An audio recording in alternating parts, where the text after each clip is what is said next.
Hello guys, I am AK Gautam and you are watching my YouTube channel AK legal.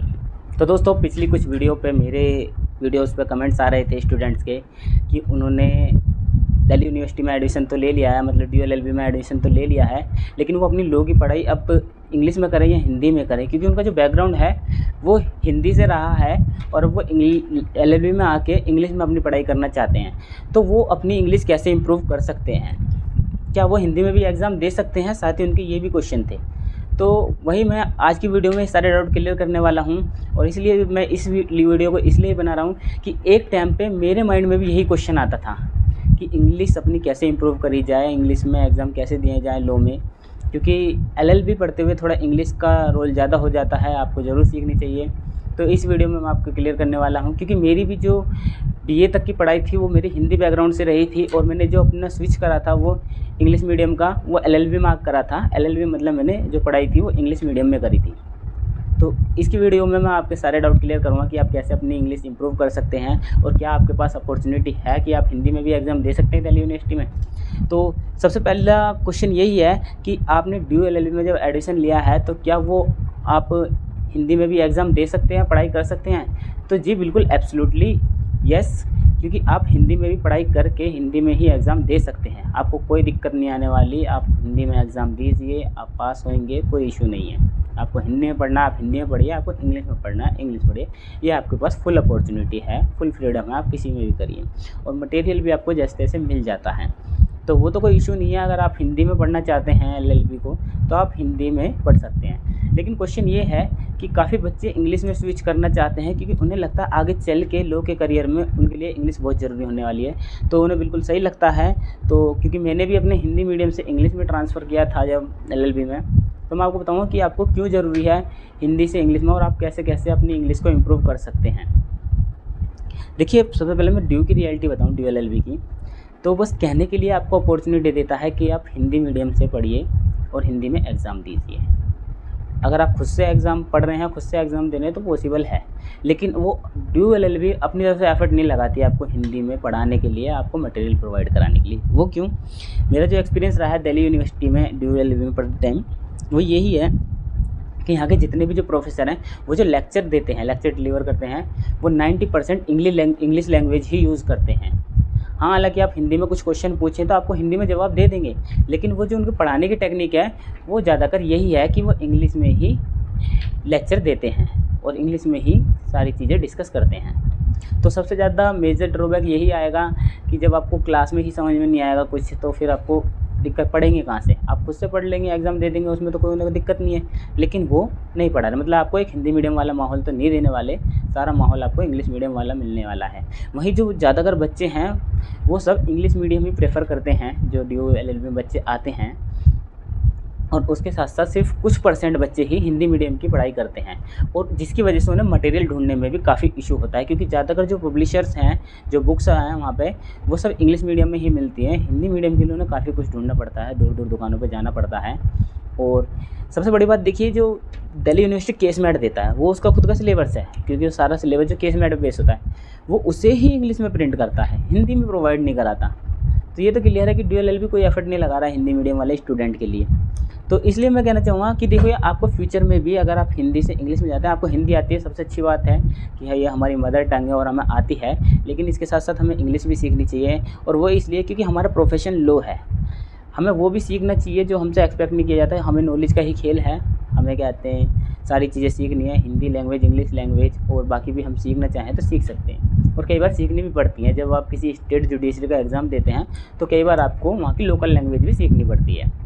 तो आप English पे ध्यान दीजिए कि आप कैसे कर सकते हैं। और रही कोर्ट प्रैक्टिस की बात, तो देखिए, अगर आप हिंदी से करेंगे तो आप डिस्ट्रिक्ट लेवल पे तो हिंदी कर लेंगे, लेकिन जब हाई कोर्ट और सुप्रीम कोर्ट में है, वहाँ पे जो इंग्लिश लैंग्वेज यूज़ होती है। तो ऐसा ना हो कि जब आप प्रैक्टिस स्टार्ट कर रहे हैं और आपको आगे बढ़ने का मौका मिले तो आप थोड़े इन्फीरियर फील करके आप आगे ना बढ़ पाएँ, मतलब लैंग्वेज के इशू से। तो आपको ये इम्प्रूव करनी चाहिए। आप अपने इस कॉलेज लाइफ में ही इसे इम्प्रूव करेंगे तो चीज़ें सेटल हो जाएंगी। क्यों?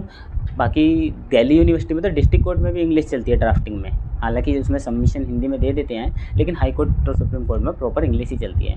तो मेरा मानना यही है कि आप इंग्लिश अपनी सुधार सकते हैं और आगे आपको काफ़ी बेनिफिट मिलने वाला है। बाकी क्या है, जो हिंदी स्टेट हैं यूपी हरियाणा वगैरह, यहाँ सब थोड़ा हिंदी में चलता है। तो वहीं बात करते हैं कि आप अपनी इंग्लिश सुधार कैसे सकते हैं, इम्प्रूव कैसे कर सकते हैं। क्योंकि आपको वैसे तो लो फैकल्टी में थोड़ी आपको मेजर इशू होगा कि आप हिंदी मीडियम में पढ़ें या इंग्लिश मीडियम में। ऐसा नहीं है कि आप हिंदी मीडियम में नहीं पढ़ सकते, आप हिंदी मीडियम में पढ़िए। अगर आपको बिल्कुल भी कंफर्टेबल नहीं हो रहा तो आप हिंदी मीडियम में ही अपने एग्ज़ाम दीजिए और अपनी LLB डिग्री पास करिए। लेकिन अगर आप इम्प्रूव करना चाहते हैं तो आप इम्प्रूव कैसे कर सकते हैं, ये भी पॉसिबल है। क्योंकि मैंने भी करा था, 6-7 महीने मुझे लगे थे इस चीज़ को करने में फर्स्ट सेमेस्टर में, तो आप भी कर सकते हैं। ठीक है, सबसे पहले क्या है, रीडिंग करिए। इंग्लिश को जितना ज़्यादा आप रीड करेंगे आप उतना ज़्यादा फैमिलियर होंगे वर्ड से। आप बुक्स को ज़्यादा बार पढ़िए, और 2 बार पढ़िए, 3 बार पढ़िए, आप बुक्स पढ़िए। और आपका इन्वायरमेंट जो है वो होना चाहिए थोड़ा इंग्लिश मीडियम। और यही जैसे जब आप कॉलेज में जाएंगे, जब आपका इन्वायरमेंट सारा इंग्लिश का रहेगा, क्योंकि आपके जितने भी फ्रेंड्स वगैरह बनेंगे वो सब इंग्लिश में एग्ज़ाम देंगे, तो वो इंग्लिश में ही डिस्कस करेंगे ज़्यादातर चीज़ें। मतलब नॉर्मल लैंग्वेज तो हिंदी यूज़ करेंगे, बट जो स्टडी की जो मटेरियल होंगे वो इंग्लिश में यूज़ करेंगे। तो आपको धीरे धीरे पता भी नहीं चलेगा कि आप कब इंग्लिश में सेटल होते गए, और आपके लिए चीज़ें आसान हो जाएंगी। वहीं अगर और सबसे बड़ी चीज़ है, अगर आप इंग्लिश जल्दी कवर करना चाहते हैं, जब भी आप अपना सेमेस्टर का एग्ज़ाम पढ़ें तो आप ज़्यादा से ज़्यादा लिख कर प्रैक्टिस करें। आपके जो क्वेश्चन आंसर हैं उन लिख के सिलेबस को पढ़िए, तो आपके धीरे धीरे जल्दी होंगे। क्योंकि जब आप लिखते हैं तो आपका माइंड में ज़्यादा बैठेगा। तो आप लिख के तैयार करें, और आसपास का माहौल ऐसा बनाना है इंग्लिश का, जैसे कि आप मूवी देखना पसंद है तो आप मूवी देखिए, इंग्लिश मूवी देखिए।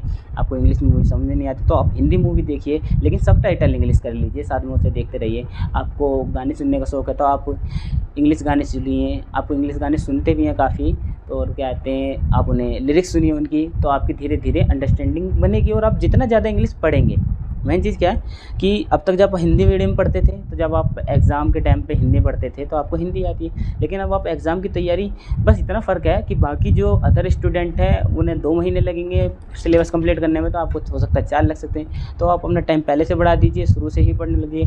और वो मैं इसलिए कह रहा हूँ क्योंकि देखिए आप इस चीज़ से भाग नहीं सकते। मैंने भी भागने की काफ़ी कोशिश करी थी। मेरा प्लान था कि मैं स्कूल में ही मैं अपना हिंदी इंग्लिश मीडियम में करा लूँ, पर यही डर लगता था कि यार फेल हो जाएंगे, ये हो जाएगा, वो हो जाएगा। तो हमने स्कूल में भी नहीं करी, और उसके बाद ग्रेजुएशन भी हमने हिंदी में निकाल दी। लेकिन उसके बाद एक बार रियलाइज़ हुआ कि हम इस चीज़ से नहीं भाग सकते। आज हम LLB में भागेंगे तो कल को हो सकता है कोर्ट प्रैक्टिस में हमें ज़रूरत पड़े। तो ये चीज़ है कि आज से ही शुरू करें इस चीज़ से। देखिए डरिए मत। मैंने जब चेंज किया था तो मेरे माइंड में भी यही था कि कहीं बैक वगैरह तो नहीं लग जाएगी कॉलेज में पेपर में। तो फिर मेरे माइंड में यही आया कि अगर बैक लग भी गई तो क्या है, क्यों, मेरे पास 3 साल हैं। ऐसा नहीं है कि आपकी 1 साल ख़राब होएगी। अगर आप अच्छे से पढ़ते हैं तो आप हो सकता है 2-3 सब्जेक्ट में पास हो जाएँ, 4 में हो जाएँ। एक आध में बैक लग भी गई तो आप अगले सेमेस्टर में उसे निकाल लेंगे। लेकिन आप जो अगर 6 महीने आप अच्छे से पढ़ेंगे ना, जब आप इंग्लिश में सिलेबस करेंगे, तो आपको डेफिनेटली आप इंग्लिश आपके लिए ईजी होती जाएगी लैंग्वेज की। और उसके बाद जब आप देखेंगे ना लॉ का हिंदी में लिखा हुआ, तो आप ये कहेंगे कि हिंदी तो इंग्लिश से भी ज़्यादा कठिन थी। तो आपको घबराने की ज़रूरत नहीं है, बस आपको इम्प्रूव करना है धीरे धीरे, और आपको रोज़ पढ़नी है बुक्स। और ऐसा नहीं है जैसे कि कहते हैं ना कि वर्ड मीनिंग आप इधर से पढ़िए उधर से पढ़िए, वो एक तरीके से ये होगा आपकी इंग्लिश सुधरेगी तो। बट मैं कहूँगा कि आप इंग्लिश में लो ही पढ़िए। आपने देखा होगा कि काफ़ी सारे इंग्लिश के स्टूडेंट होते हैं इंग्लिश मीडियम के, जो मैथ्स वगैरह कर लेते हैं, फिजिक्स वगैरह, वो अपने सिलेबस की तो कर लेते हैं लेकिन बाकी इंग्लिश नहीं कर पाते। तो आप सबसे पहले अपने सिलेबस से स्टार्ट करिए, क्योंकि आपका प्राइमरी गोल पास भी होना है आपको, और आपको इंग्लिश भी सीखनी है। लेकिन जैसे ही आप धीरे धीरे आपके नेचर में चली जाएगी ना कि पढ़ाई की, आप इंग्लिश में पढ़ रहे हैं, तो धीरे धीरे आपको पता भी नहीं चलेगा, और कब आपकी इंग्लिश बढ़िया हो जाएगी, ब्रिलियंट हो जाएगी। एक नेचर ऐसा बना लीजिए कि आप अपने फ़ोन में डिक्शनरी डाउनलोड कर लीजिए। आपको जब भी कोई नया वर्ड मिलता है लॉ के टाइम पढ़ते हुए, या इवन आते जाते किसी से दोस्त बात करते हुए, तो आप उस वर्ड को जानने की कोशिश करिए। तो ऐसे आप करके अपनी इंग्लिश सुधार सकते हैं। और मैं आपकी एक ही एडवाइस रहेगी कि आप अपना स्विच करिए, आप अपना इंग्लिश मीडियम में ज़रूर करिए LLB। आपको आगे चल के बेनिफिट होगा। आपको आगे सुप्रीम कोर्ट तक जाना है या हाई कोर्ट तक जाना है, तो आपको इन मैटर में डील करनी है, तो आपको इंग्लिश आनी ज़रूरी चाहिए। क्योंकि देखिए क्या होता है, कई बार कोर्ट प्रैक्टिस में आपने अच्छी सबमिशन दी, आपका वैसे तो लीगल पॉइंट भी वैलिड होना चाहिए, पर कई बार में अपोजिट काउंसिल इंग्लिश वर्ड इतनी यूज़ करता है और तो हम वहाँ पे ये तो कह नहीं सकते कि समझ में नहीं आया ट्रांसलेटर लगाएं। तो ऐसे में आपको होना चाहिए कि आप प्रैक्टिस एक इंग्लिश में करें, दोनों लैंग्वेज आपको आनी चाहिए। कई बार आप ऐसा होता है कि दूसरे स्टेट्स में जाते हैं, वहाँ हिंदी ज़्यादा प्रेफर चलती है, तो आपको जितनी लैंग्वेज आएंगी, जितनी नॉलेज होगी, वो आपके लिए बेनिफिट है। और लो में तो यही चीज़ है, लो एक समंदर है, आप जितना सीखेंगे उतना कम है। तो हिंदी तो आपको प्रॉपर्ली आती है अच्छे से, आप फिर इंग्लिश में भी ध्यान दीजिए और धीरे धीरे आप अपनी इंग्लिश इंप्रूव करिए। और दिल्ली यूनिवर्सिटी में अगर आपने एडमिशन ले लिया डीएलएड में, तो आपके लिए बहुत ईजी हो जाएगा, क्योंकि आपको इन्वायरमेंट मिल जाएगा वहाँ पे इंग्लिश मीडियम का। लेकिन आपको हिंदी मीडियम का इन्वायरमेंट नहीं मिलने वाला, क्योंकि आपको ना तो आपके पास ऑप्शन कम हो जाते हैं, ना आपको केसमेट मिल पाएगा हिंदी में, आपको नोट्स भी ढूंढने पड़ेंगे, कहीं ऐसे स्पेशल डिमांड पर मंगवाने पड़ेंगे, बाकी आपकी बुक्स वगैरह भी कम मिलेंगी। तो मेरे हिसाब से ट्रांसफ़र करने में हिंदी से इंग्लिश में इतना मुश्किल नहीं है जितना ये सब मुश्किल होने वाला है। और फिर आपको ना ही लेक्चर समझ में आएंगे, क्लास में बैठेंगे, हो सकता है शुरू में ना आए, लेकिन आप जब धीरे धीरे पढ़ने लगेंगे तो आपको आने लगेंगे। तो इसी तरीके से मैंने भी अपनी इंग्लिश स्टार्ट करी थी एलएलबी में आके। बीए तक मुझे भी काफ़ी डर लगता था कि यार मेरा हिंदी मीडियम है, मैं कैसे इंग्लिश में स्टार्ट करूं। पहले मैं सोचता भी नहीं था कि मैं डीएलएलबी में एडमिशन लूँगा। लेकिन फिर जब मैंने जो उसकी एंट्रेंस की तैयारी भी मैंने इंग्लिश में करी, तो आधी तैयारी तो जब ही हो गई थी जब हम एंट्रेंस की तैयारी कर रहे थे। क्यों?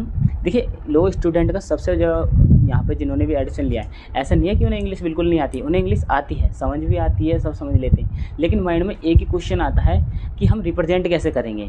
मतलब हम समझ तो सब लेते हैं, और लेकिन ये है कि हम क्वेश्चन कैसे पूछेंगे, और या हम एग्ज़ाम में ट्रांसलेट कैसे करेंगे। हमारी इतना ग्रामेटिकल चीज़ ठीक नहीं है कि हम जल्दी से, क्योंकि स्पीड ज़्यादा चाहिए होती है, कि हम आंसर राइटिंग कर लें। तो इसीलिए मैं कह रहा हूँ, जब आप अपना सिलेबस पढ़ें हिंदी स्टूडेंट वाले, तो आप ज़्यादा से ज़्यादा करिए कि हर टॉपिक को, हर क्वेश्चन को लिख लिख के प्रैक्टिस करें।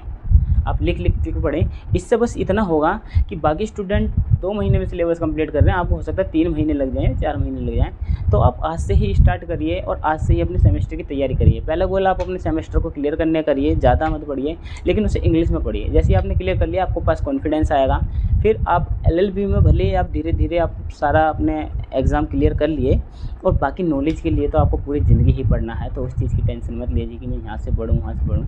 अभी फ़िलहाल आप अपने स्विच पे ध्यान करिए कि आपको हिंदी से इंग्लिश में स्विच करना है, ये है। वरना आप हिंदी में भी कर सकते हैं, ऐसा कुछ नहीं है। अगर आपको ज़्यादा ही डर लगा है तो आप हिंदी में भी कुछ एग्ज़ाम दे सकते हैं, 1-2 सेमेस्टर के एग्ज़ाम दे लिए हिंदी में, और उसके बाद इंग्लिश के दे लीजिए। लेकिन धीरे धीरे चेंज करिए, क्योंकि आपको इसके काफ़ी बेनिफिट होने वाले हैं। और हिंदी में अगर आप करते हैं तो आपको थोड़े मेजर ड्रॉबैक देखने को मिलेंगे जब आप नए नए लॉ ऑफिस चेंज करेंगे।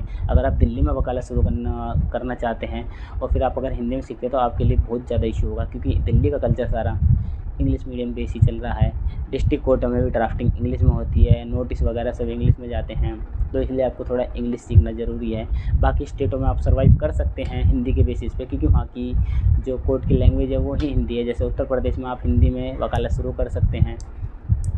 तो मैं आपको यही गाइड करना चाहता हूँ कि आप आराम से स्विच कर सकते हैं, आप बिना टेंशन के। इस चीज़ की टेंशन छोड़ दीजिए कि आपकी बैक वगैरह लग सकती है, बस आप चेंज करिए। आपकी धीरे धीरे आप ग्रो होंगे, और डेफिनेटली ग्रो होंगे, क्योंकि ये मैंने प्रैक्टिकली ये चीज़ें अपने आप में इंक्लूड की हैं। And thank you guys for watching this video.